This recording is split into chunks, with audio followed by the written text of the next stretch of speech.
నమస్తే. శ్రీ పరంజ్యోతి కల్కి అద్భుతం. వరంగల్లోని హన్మకొండకు చెందిన పూజిత గారు తనకు జరిగిన అద్భుతాన్ని ఇలా పంచుకుంటున్నారు. నేను దాదాపు 1 సంవత్సరం పాటు తీవ్రమైన నొప్పితో బాధపడ్డాను.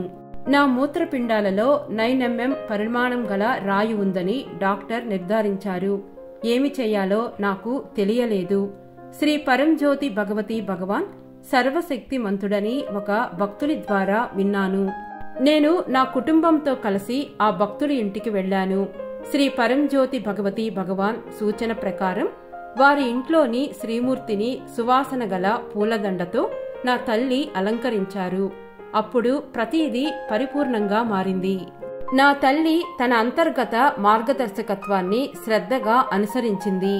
శస్త్రచికిత్స కోసం నన్ను ఆపరేషన్ థియేటర్కు తీసుకెళ్లే ముందు పద్ధతి ప్రకారం నేను క్రమం తప్పకుండా పరీక్షలు చేయించుకోవలసి వచ్చింది.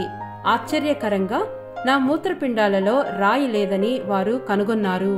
నాకు తెలియకుండానే అది బయటకు వచ్చేసింది.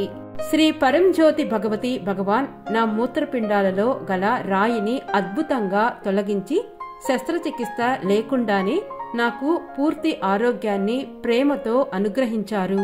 అపారమైన కృతజ్ఞతలు ప్రియమైన శ్రీ భగవతి భగవాన్.